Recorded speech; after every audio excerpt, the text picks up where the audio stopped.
everyone, and welcome to today's webinar on adapting wraparound for older youth and young adults. Just a few housekeeping things for Adobe Connect before we get started.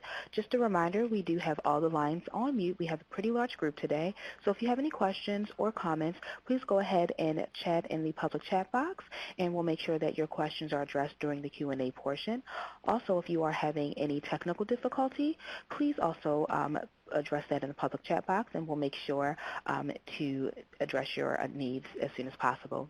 If you look right below the public chat box, you'll also see a files box where you can download a PDF copy of the PowerPoint. We are recording today, and we'll post on the TA Network's YouTube channel, so be sure to go ahead and subscribe to the TA Network's YouTube channel. We'll post a link right there in the public chat box, but we'll also send out an email with a link to this recording as well. Please also be sure to stay connected at the end for a short TA Network survey. It's about a 5-minute survey, and will pop up as soon as we end the webinar, so please stay connected until the very end. Again, if you are having any issues with the technology or the sound, please go ahead and chat us in the public chat, and please also post all of your comments and your questions in the public chat as well. Feel free to interact with each other. Without further ado, I'll go ahead and pass it off to our presenters for today.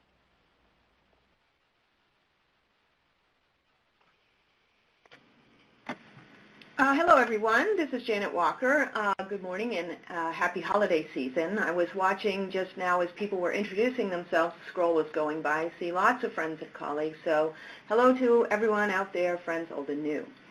As you can see from the slide, I am a professor at Portland State University. And for me, this webinar brings together two main strands of my work over at least the last 10 years and probably longer.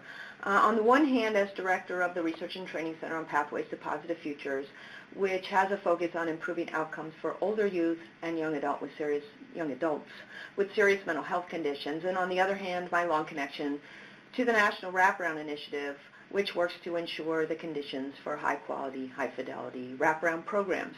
And with me today is Caitlin Baird. Hello, everyone. My name is Caitlin, and I am a Research Assistant Project Director and Trainer with Pathways Research and Training Center. I have a professional history of working as a youth wraparound peer support partner, as well as supervising people who are in that role. And I myself have lived experience as a young adult in the mental health system, specifically as a young adult sort of transitioning into that adulthood piece. So I'm really excited to be talking about those adaptations today. Next slide, please.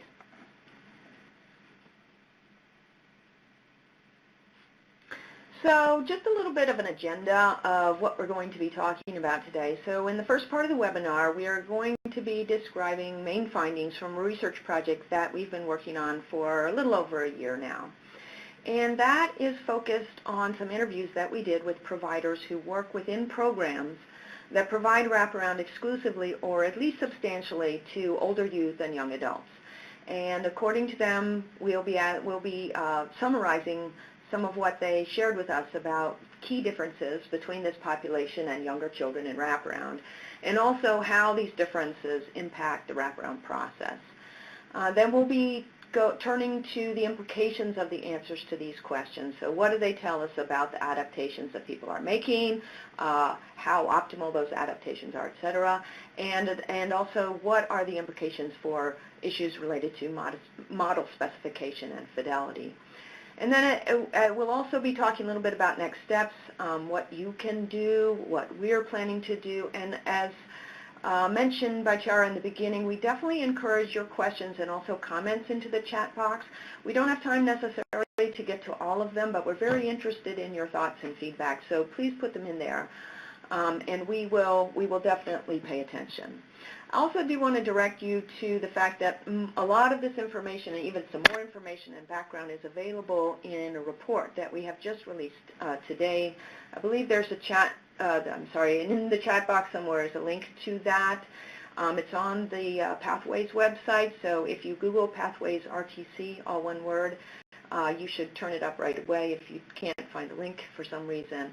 And that has things like citations for a bunch of the claims that I'm going to be making now. I'm not going to get into the actual citations during the presentation. Next slide, please.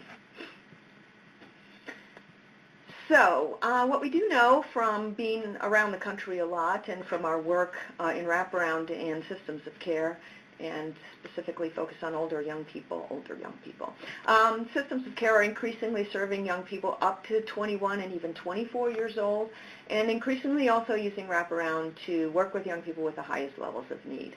We know that providers that we spoke with really value wraparound. They value the principles. They value that sort of modality, the strengths-based modality of working with young people. But they almost universally describe a need to adapt the process. So you'll see over here a couple of fairly representative quotes. We've had to be flexible with the model. We are not using the traditional model of wraparound with our young adults. Next slide. So to us, this kind of poses a whole series of further questions. And those questions have to do with what you see up here. So what sort of adaptations are providers actually making? And do different providers' adaptations resemble one another? In other words, are they responding to these perceived differences or challenges I'm still on the one before, please. Are they responding to these challenges in a similar way, or is it kind of all over the map? Is the process of adaptation that providers describe as that systematic, or is it more sort of winging it as things come up? And how profoundly is practice altered as a result of the adaptations? Next, please. And that kind of leads to an even, I think, sort of the bigger question around all of that is how to ensure that the adapted practice is actually a practice model that's sufficiently described so we know what it is. What are the expectations if we're going to adapt? And how do we ensure that the adapted model maintains its fidelity to the wraparound principles and the overall expectations? Next, please. So what we're going to do today is describe the process that we had for working with providers initially to find out more about what they were already doing and their thoughts about the adaptations. So the first thing we did was identify wraparound programs that served substantial numbers of young people over the age of 18. We interviewed WRAP facilitators or care coordinators, as well as peer support providers and some managers in those programs, and analyzed the interview material using qualitative methods. So I am going to turn it over to Caitlin to discuss the first set of findings that we came up with. So regarding the first set of findings, we found that there were some pretty key developmental differences between serving older youth and young adults in wraparound versus younger children. I feel pretty confident in saying that I think a lot of folks, when we think about wraparound traditionally, think about the family and youth voice as really a combined setting. And what we found here was that has to change a little bit as young adults become older and really are taking some more autonomy in their decision making about their general health. So one of the things that we saw is that self-reliance, independence, and responsibility really increase after the age of 18. Oftentimes there is sort of this mythological idea that young people are able to make decisions after that or should be prepared to. And really it's up to them to decide who they want on the team, not the family members. Sometimes this can obviously lead to a little bit of conflict. People really try to go by what the client is wanting to accomplish and what they want to set out to do because they have a voice. And we found that this was particularly important in order for young people to remain engaged in the process. So as they set goals, even if they might be small ones, it's really important to show as team members that we are going about to reach that goal. Also, natural supports look really different for young people who are going into more adult-related systems after the age of 18. There's a real need to find the right size of support and recognize that becoming more self-reliant can be really intimidating. Building their natural supports is really important in terms of helping them see their own independence as well as interdependence and what kind of support they might need. But sometimes it's pretty typical for young people to sort of shut down or feel intimidated by the fact that they have to make all of these decisions. So as providers, I think it's really important to think about how can you provide the appropriate amount of support while also helping young people really build their own self-determination and feel confident about taking on some new tasks or new responsibilities related to their treatment.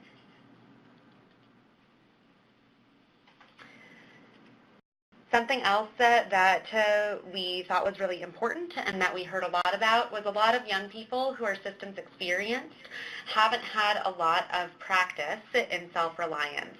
So young people who are involved in systems, particularly from an early age, often are not given lots of opportunities in order to make their own decisions about their own life. So this can be very jarring when they turn 18 and all of a sudden are expected to make a lot of decisions and take on a lot of responsibility for themselves.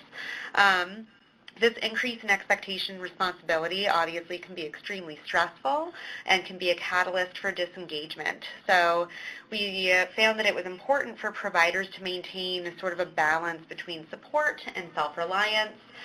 Also, this is an instance where it might be very helpful to have somebody like a peer support provider come in and be able to share a little bit about their own experience in gaining some of these self-determination skills and becoming more self-reliant as they were graduating from systems.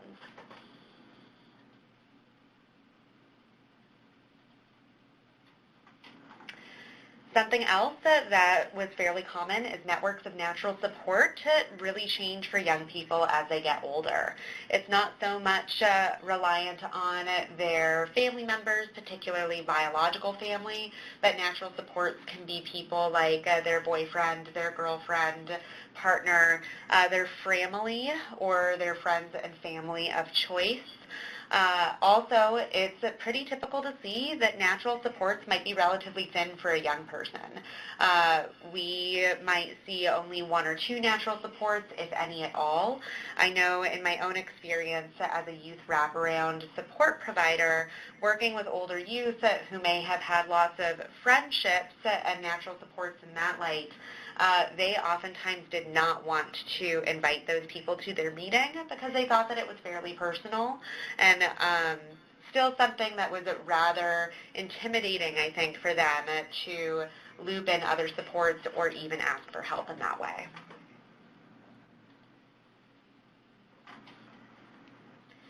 We see that for some of these young people, particularly young people who have been heavily system involved, that positive connections to adults might be lacking. They might not see the adults in their life as being supportive. They might be farther away from where their families or their networks have been, say that somebody has moved or something of that nature. Or there might be adults in their life who they turn to, but these adults might not necessarily be people who are safe or who have the youth's best interest in mind. That said, if the young person is still identifying that person as a support, it is important to consider that. But oftentimes, positive connections to adults might not be as fortuitous as we would like to see.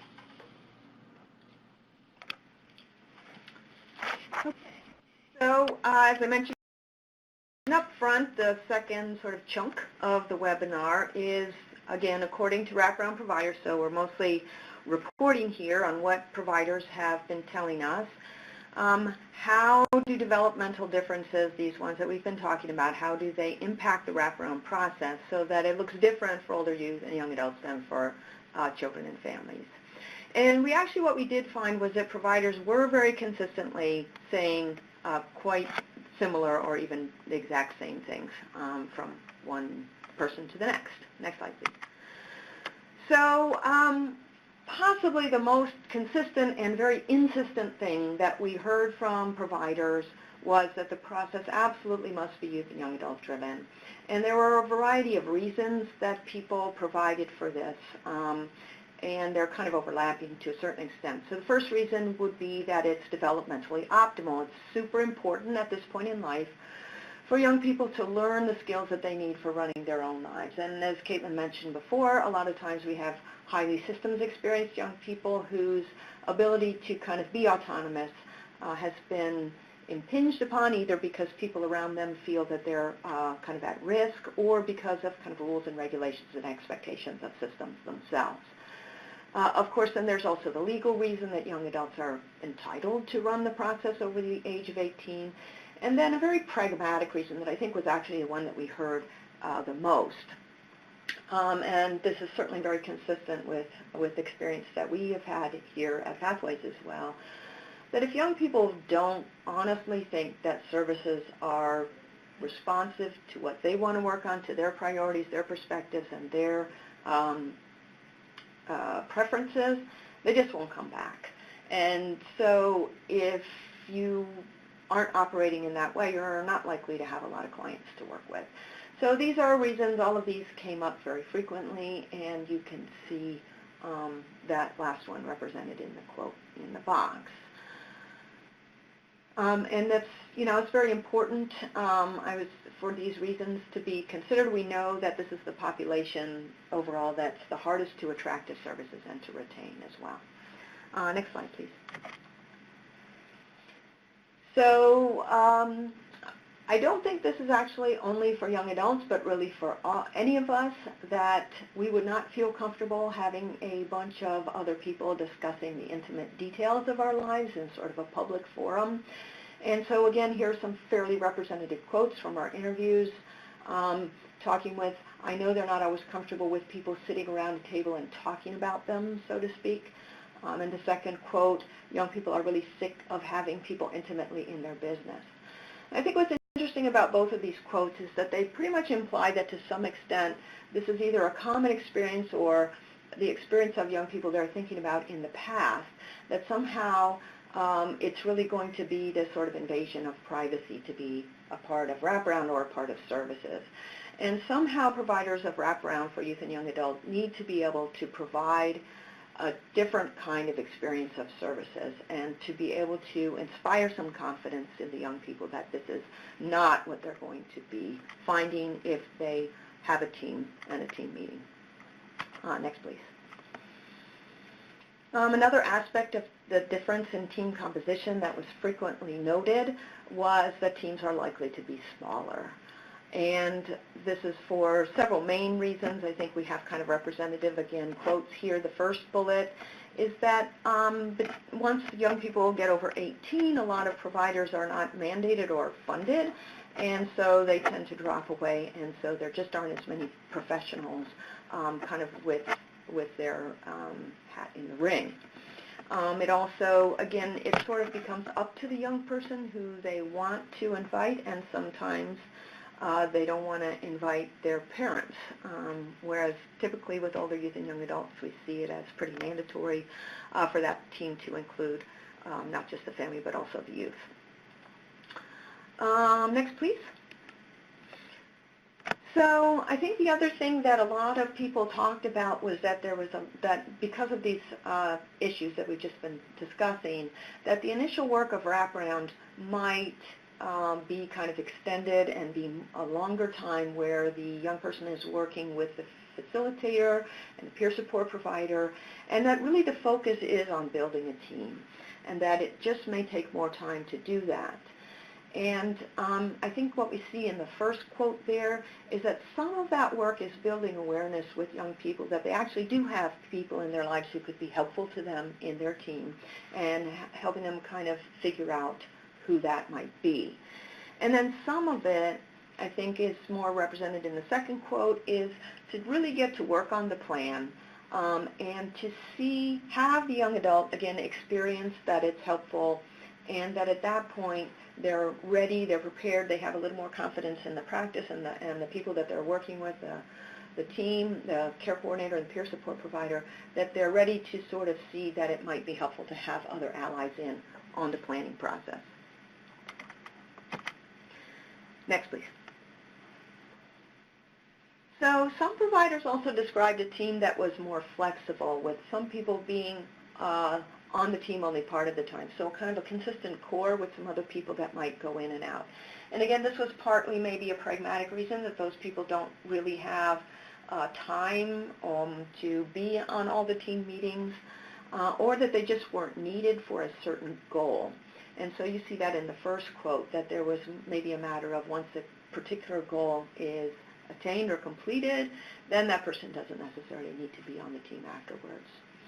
And the second quote, I think, is kind of, again, a reflection of that concern that young people have of not necessarily wanting people, even people they may be on good terms with, even their boyfriend or girlfriend, to always be there and to be a kind of a participant in discussions where more intimate details may be coming up.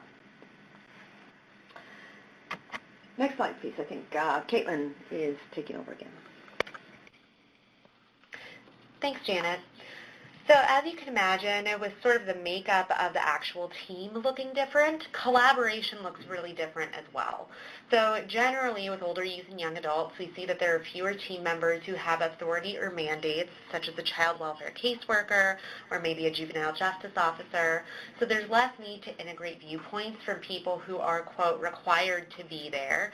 And there is sort of a greater need to help the young person identify who they would like to have as support and when it's appropriate to pull those support people in. This means that sort of collaboration might take a little bit more time to develop, and there even might be times where the young person is collaborating individually with different team members. So I know that, for instance, my own experience as a Wraparound Youth Support Partner, oftentimes there were instances where a young person might want to work on a goal that their team knew about but was really specific to what they and I were working on together.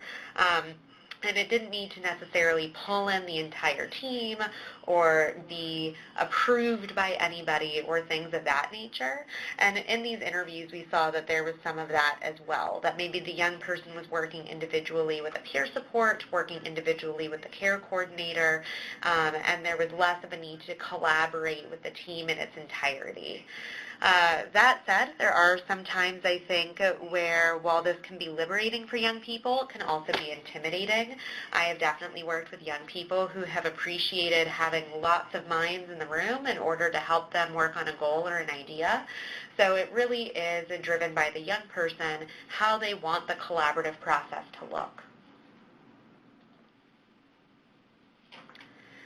With this, our phasing and wraparound can look a little bit different as well. So the initial phases might be slower, have a little bit more overlap.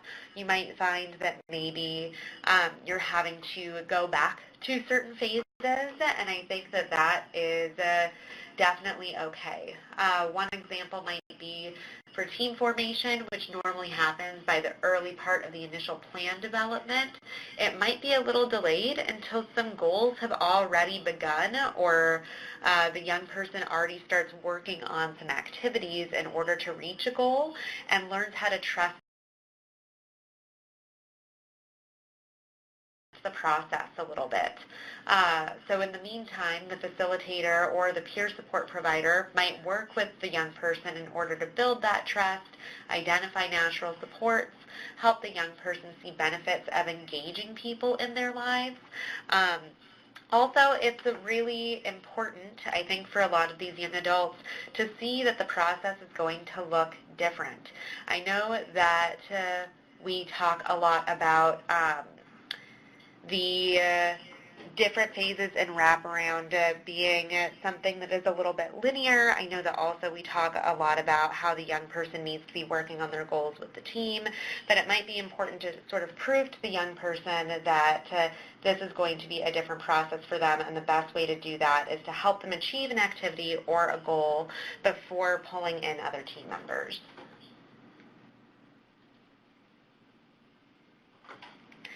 Something else that's important to remember, and I think that we see this when we're working with families in wraparound too, is initial goals might change pretty radically. So maybe young people will come to you with a goal that they want to achieve, and it's valuable to really start with that goal if it's important to them, even if it's not a prioritized need for the team. Through this process, they will end up building some trusting relationships with their providers and be open to exploring some of their different needs. So I think a really good example that we see of this, at least one that I've seen, and I wouldn't be surprised to learn that you all have maybe seen on your teams too, is if a young person wants to maybe achieve a smaller goal, for instance, getting their license, before meeting some of those bigger needs, for instance, housing. And this is actually an example that came up in one of our interviews. And because they didn't work on that supposedly smaller initial goal with the young person, they ended up disengaging from Wraparound, and come to find out later on when one of their providers had reconnected with them, they actually ended up getting their license, bought themselves a car, were living in their car but using their car to get to work, save up money for an apartment. So it's really important, even if we don't see those goals as ways to meet immediate needs, that we're still helping the young person work towards those goals. It's a good way to keep them engaged in the process, to help them open up about other needs and be open to setting other goals for themselves.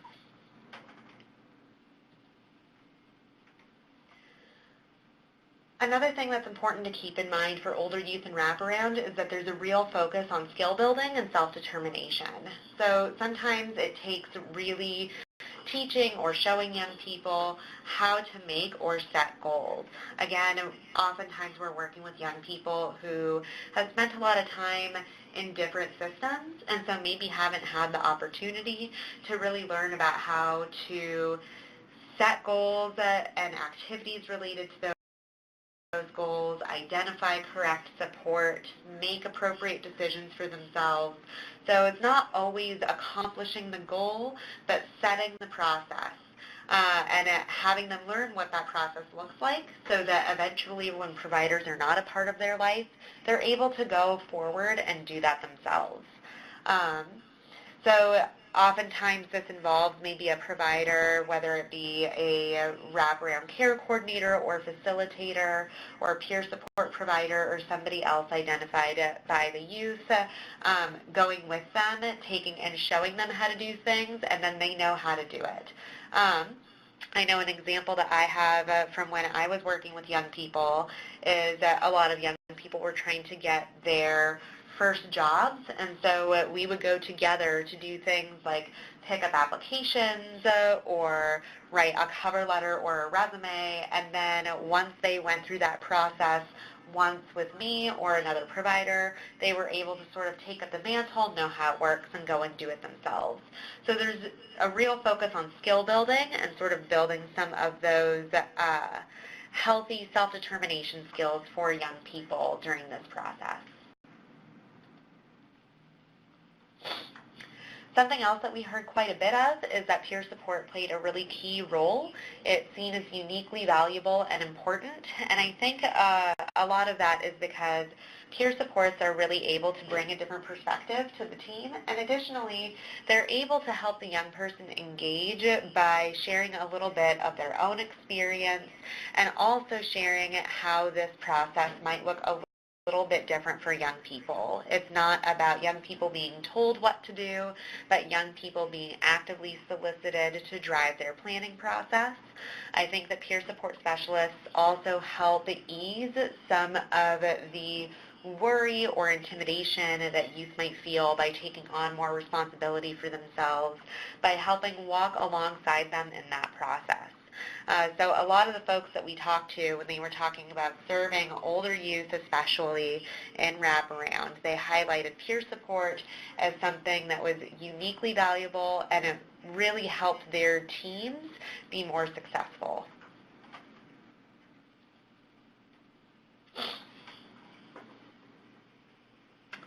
All right, so this is Janet again, and it's sort of time to wrap up a little what we found in the conclusions from all of this research. So again, we're talking about from the view of providers, and again, this included also managers, so folks who were in charge of making sure that they were meeting their obligations to their own funders. So some of the differences that we saw people talking about as far as working with the youth and young adult population were definitely seen as an easy fit with what we would call sort of traditional family wraparound with the child and family team. There didn't seem to be any problem in anybody's mind with the shift to the young person as the driver of the process. This seems quite natural and not to cause anybody any kind of concern. Similarly with peer support, I think we heard kind of often, and frankly I feel like I would agree with this, that it would be lovely if peer support were a mandatory part of Wraparound for this population. I don't think that we heard anybody say anything that led us to believe they had any concerns about peer support, and rather the contrary, that the inclusion of young adult peer support was a really, really helpful, positive thing for the process. The emphasis on skill building, again, particularly with things that we call self-determination skills, which are those generalizable skills for taking action on things that are important to you. We didn't see anybody questioning that that was a developmentally appropriate and useful thing, or that it really was in any way kind of problematic from the traditional wraparound perspective. The evolution of goals over time maybe caused a little bit of people to say, well, this is different and this is an adaptation. And again, I think that people, though, were not particularly uncomfortable with this, that they felt, some of them were pretty aware of the fact that in the documents produced by the National Wraparound Initiative, where we talk about the phases and activities, that there is the understanding that it's not just that one phase starts and another phase stops and it's very abrupt and clear, but that there is flexibility there and overlap between the phases. And I think that, again, particularly in the early stages, working on whatever goal the young person wants to start out with is a very key strategy for the young person, so they can really experience, I think, first of all, that it's not just we say we're youth and young adult driven, but actually being youth and young adult driven, so they can experience that and gain some confidence, and also to experience how the wraparound process might actually be helpful to them, and then using that kind of early experience as a springboard to working on a fuller plan later on. Next slide, please. So I think, to me, though, where the crux comes in is this uncertainty regarding teaming. How big does a team need to be? How often does it need to meet? When does it need to get started? And so on. And I do believe that there is no point in trying to do wraparound or calling it wraparound or aspiring to wraparound if there's not at least the intention that there's going to be some kind of team that's formed. And I think in this context, it's probably helpful to think a little bit about what is the point of a team in wraparound. For younger children and families, I think a lot of times, I know I personally do, focus on sort of the pragmatic aspects of having a team, what's useful about it. And a big part of that rationale is the idea of getting all of those mandated providers and the sort of semi-mandated providers as well to get into the room and get on the same page, and particularly to work in a family-driven way, so that what the family experiences, rather than all the different systems telling them all the different things to do, that there's some kind of coherence behind what not just what the plan is, but kind of what the overall approach is. What are the strategies? How is this really going to work? And that also it helps to ensure that the help is actually helpful. So bringing all those people together actually lessens all the external hassles and strategies, not just for the family, but also for those providers. Everybody's kind of getting their needs met at the same time. But with youth and young adults, as we've been talking about a whole bunch, there's generally just fewer mandated people telling them what they have to do. So that kind of rationale is maybe not so compelling. So I think it's important to think about that other key function of a team and why wraparound is actually something that's worth doing, is this idea that it's really helpful to bring different ideas and information to the team, that each person brings their own stuff, their own thoughts, their own perspective, their own creativity to the team. And it's super abundantly clear in research on teams across all sorts of professions, industries, groups, whatever, that well-functioning teams come up with more creative strategies, more creative solutions than do individuals. So I think with young adults, it may be more productive to kind of keep in the forefront of our brains the idea of the team more like a brain trust, and to consistently present it to young people as this access to the creativity. And it may take longer for young people to figure out who can be important in the brain trust, but that is a function. As you have this team with people who can think creatively with you. So the role of the care coordinator or the facilitator and peer support is then to help the young person be confident that the team is mostly going to function in that creative and supportive way and not in the role of critiquing the young person's decisions or inspecting their private lives. And I think that kind of leads us to this quote, that it's really partially a lack of model clarity about what exactly are the expectations and partly an issue of training. So this person said, providers claim that when they don't form a team, it's just that young people don't want teams. But I think that maybe we haven't quite figured out how we work through that. We have some facilitators who have figured out how to do a really good job with that. So I think the next logical question, the one we're going to address on the next slide, is how do we help our existing workforce to do a better job with that? So this brings us kind of to the next steps. So with the first point there, I want to back up a little bit and remember that we talked about the near universal agreement among the interviewees. It was sort of non-controversial that practice should be generally and thoroughly young adult driven. There was also agreement about the importance of self-determination skills, building connections to the communities, and being strengths-based in a way that actually feels genuine to the young person.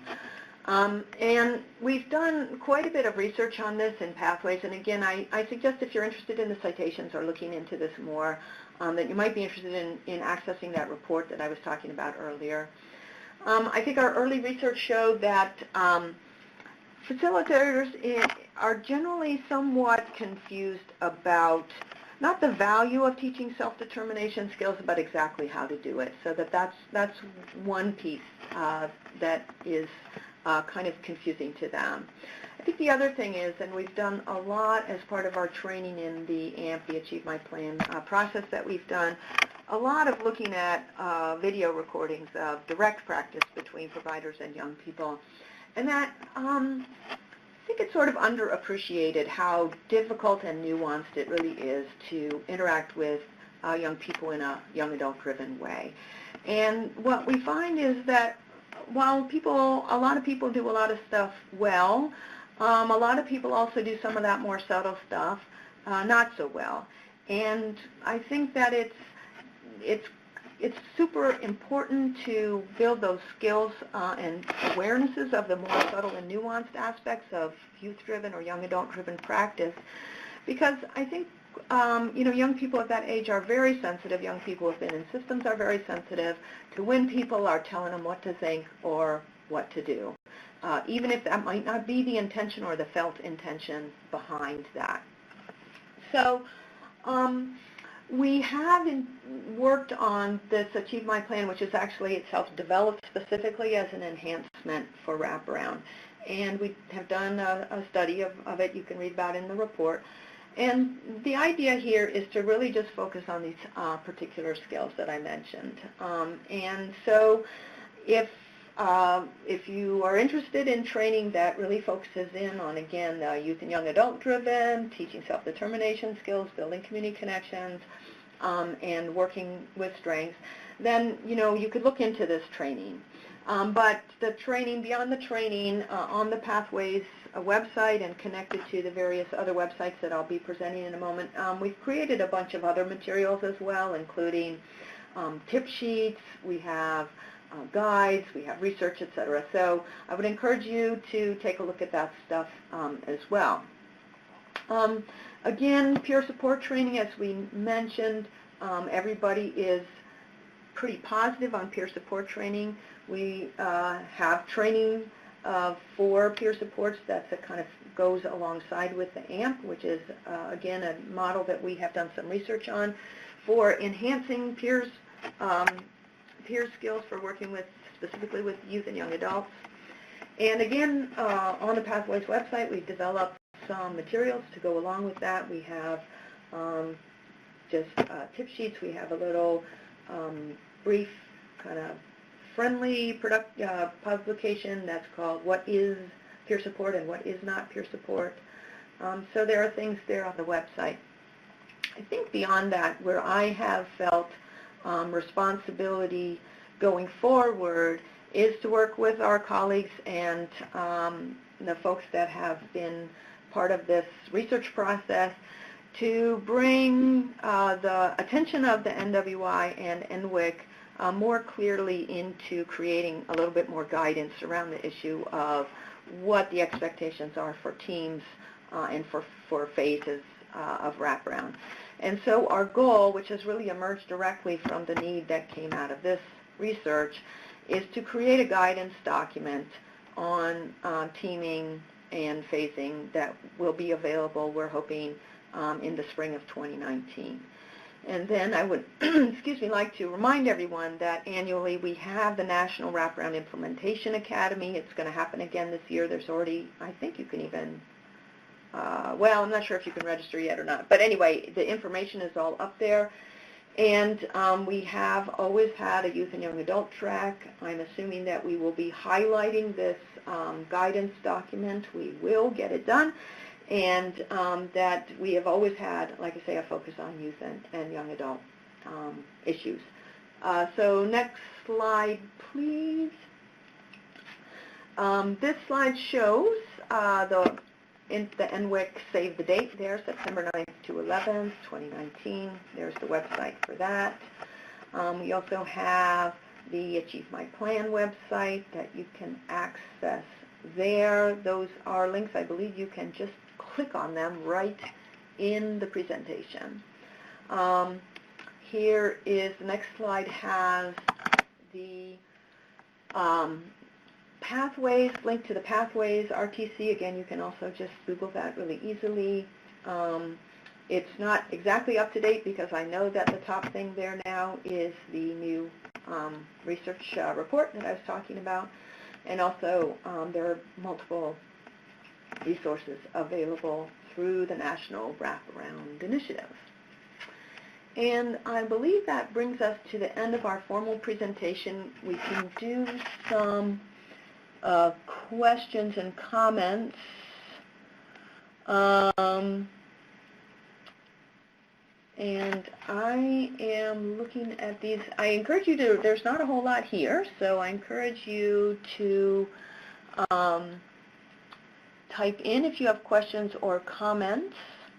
And I forget who's going to, Emily, are you going to forward the questions for us? Yeah, and I see there's a question just came up from Patricia Da about how a team member would pull out, what does the process look like? Maybe a little more about what you've heard about team function in this adaptation? Yeah, I think that maybe more than completely pulling out, what we heard more about was that, you know, especially since people aren't really funded to take, and in the adult systems where they're getting paid to kind of come to wraparound team meetings, that say the employment specialist, I remember this one coming up a few times, or even the therapist might kind of come to some team meetings, but on others be looped in by email if there wasn't something that was quite so essential.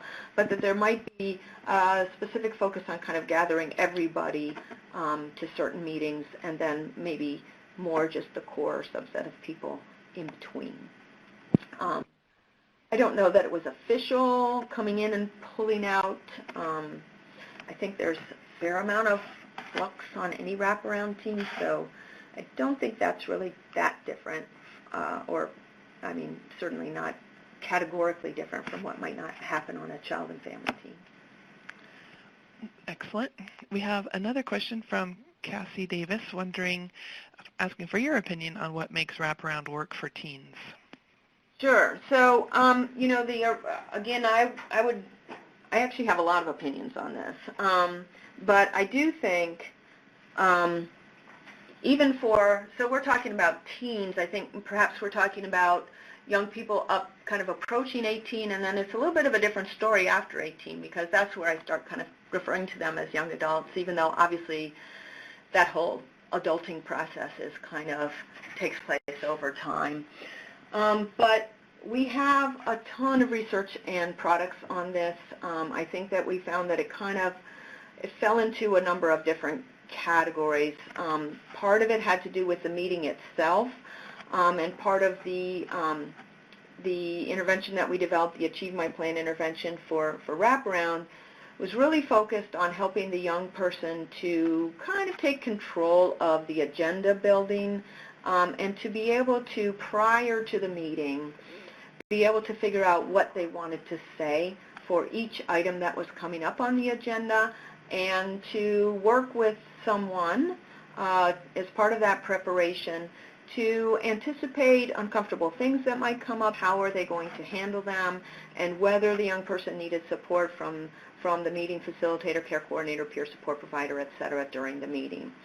And I think that even for younger youth, and really when were working on developing AMP, we worked with actually young, I guess you would call them children as young as 9, that there's always some level of self-determination that they can exercise during the meeting, whether it's, their own goal or taking on some activities or so on. And so that part of the work between the meetings would be to support them, for someone within the Wraparound staff, to support them to take some action on their own, and again, to get practice as early as possible with doing some things about figuring out what was important to them, how do they problem solve around getting some stuff done, et cetera, and what is the support and help that they can ask for from the team. I think there's no question that nobody wants their personal stuff to be discussed in an uncomfortable way in front of people. I remember one young woman, this was way back when we were originally putting the AMP intervention together, who said that her team had been discussing her birth control options in front of everyone, and that she was super uncomfortable with that. And I mean, I think that avoiding those sort of situations will go a long way towards helping young people stay engaged. That is so a I hope powerful that example. answers the question. We appreciate everyone entering comments and questions in the chat box, so please keep them coming. We'll try to get to as many as we can. We have one from Elizabeth Babcock, who mentions a judge in her area has a mental health court, in quotes, to address adults who have mental health and have a criminal record, and they've been included for youth 18 to 20 but can't seem to get them bought into Wraparound. Do you have advice or resources for kind of getting buy-in from that kind of stakeholder group?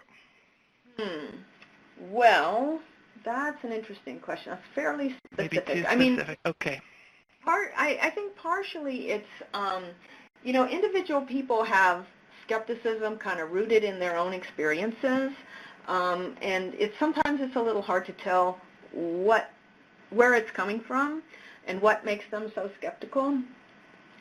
So I think that sometimes, there are sort of generic strategies. I think that sometimes it's very helpful to have, maybe if you can have a chance for them to meet with a young person that was maybe on their caseload, or the kind of young person that would be appearing in this court in front of that judge, to speak with them.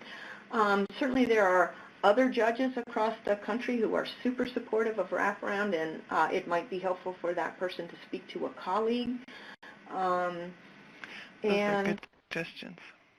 Yeah, and we could probably help if you wanted to forward a specific TA request to us. We could probably help. But I think that the first thing, if you could even get a chance to talk with this person about, what is it? And sometimes they might think that there's things that happen through Wraparound that just make their job harder or are in somehow conflict. And those may be system things. They may be things that need to be worked out at sort of the local system level, so that it's clear who's doing what and what the, whose oversight matters, et cetera. So I know that Wraparound Milwaukee, for example, has a really good integration with the court system and is able to work super well with the justice. So, it may be that it's a system-level solution. So I think you probably just need to explore more what the problem is. Excellent.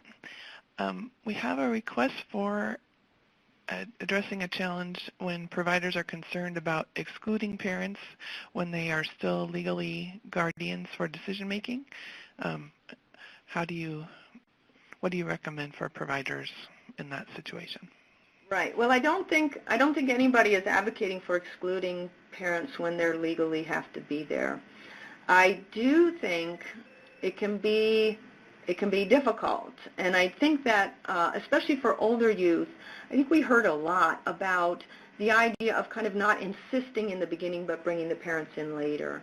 Now that's obviously not going to happen with a younger youth. I think, again, the reasons for wanting to exclude parents, there can be a lot of reasons. And, sometimes the parents, especially if maybe there's a family that's where there's parents and step-parents and others involved, they may have a lot of their own issues that come out during wraparound that mean that that the young person finds it uncomfortable to be around them, et cetera. So I think that a fair amount of that work is about controlling the meeting and having a strong facilitator, because it should be possible to head off those kind of blaming type of things that can happen in meetings. And sometimes it's different family members blaming one another, and sometimes they're sort of wagging their fingers at the youth and saying that they really, made mistakes and they shouldn't have done this and all this kind of stuff, which may be true, but it's really not necessarily productive to rehash that during the meeting. So I think that working to ensure that facilitators have those skills to run the meetings, I believe we have some resources on that. Again, it's part of what we go over in AMP to kind of recognize some of the most, yes, we do. We have a very nice tip sheet called the Top 10 Things That Youth Hate About Meetings or something like that. And there's a tip sheet for providers on how to kind of head off some of those difficult situations that seem to kind of come up. And I think that the more, like a lot of things, when something surprises you, a lot of times it's hard to react in a sensible and productive way, whereas if you've anticipated the situation, you have a chance to kind of plan how you're going to act. And I think all of us have that, experience where 10 minutes later we said, oh, I should have said that. Whereas if you can, and I feel like these weird situations that happen in wraparound can kind of be the same thing, that if you know, oh, I recognize that, I know what to say, is a totally different situation for a facilitator to be in than, oh my God, what's going on? So things maybe are kind of getting out of control a little bit, but how do you step in to recognize that situation before it gets to be painful for people, and kind of head it off in a way that's consistent with wraparound and family-driven and all that kind of stuff. So those, I think, are also teachable skills, yeah, so those are my ideas. I'm sorry if I rambled on that one a little bit. No. One question about if a young adult doesn't want a team, how long would you recommend providers wait until they try to develop a team, or kind of how can they get them interested in utilizing a team? Right. Well, as I mentioned, I do feel that this is kind of the tricky point, and that different programs have different standards and expectations. So again, this is some place that I think that for absolute clarity on this, I want to be able to deliberate with my colleagues to think about what the guidance would be. But I do think that the expectation or that telling the youth, and I always think it's best not to surprise anybody with stuff. If you want them to work with you, be upfront, is that, we hope that we're going to build a team, but we don't have to start. What we want to start right away is thinking about who's helpful for you. And sometimes, I think that was very interesting, some really good quotes that we got during our discussions with the providers was about how it kind of took an aha moment for a lot of young people to kind of figure out that, oh, this is somebody that could be on my team. And I think that you can prepare the ground for the aha moments, but you can't force them into being. So I think, again, by sort of saying, okay, well, we're going to start thinking about it. Here's some ways of thinking about it. There are tools for that we were talking just this morning, in fact, about, network map or the support, I don't know, just circles of support, kind of, those things where you're helping a young person just think about the people.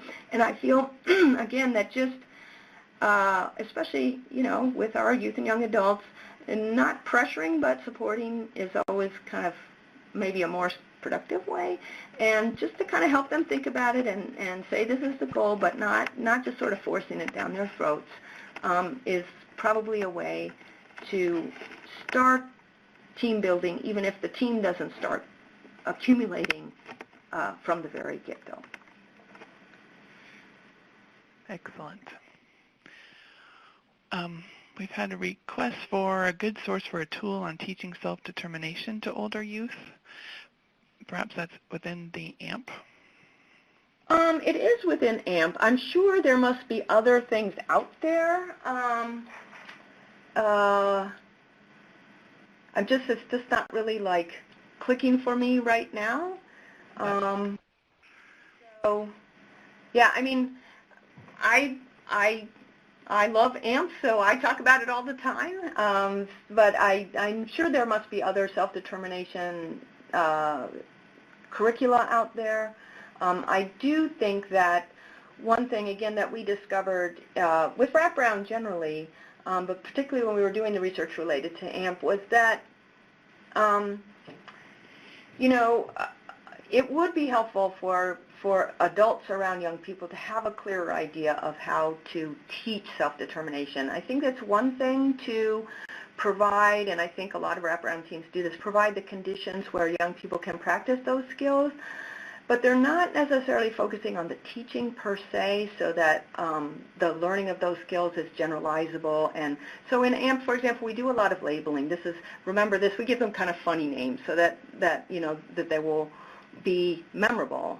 And so we have a kind of a core group of skills that we say, oh, so here, let's do this one, or let's apply this one to this situation, so that those skills become a really well-defined repertoire that's part of a young person's experience.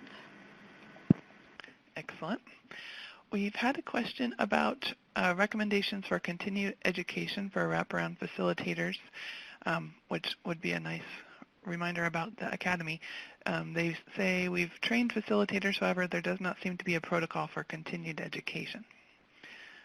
Well, that's definitely true. I mean, the vision is that expertise, I guess, within an individual program, that somehow there will be opportunities for people to share that expertise, that there will be collaboration or kind of guided work with staff, so that people are bringing up questions and collaboratively answering them in a very wraparound kind of way. I don't know if there are situations where people somehow can't get that going. I do know of organizations where that is very much alive, and so I guess I would consider you to think about what your existing expertise is, who are your most expert people, and developing your internal capacity to help collaboratively, build on that expertise and bring other people into the conversation so that they can learn.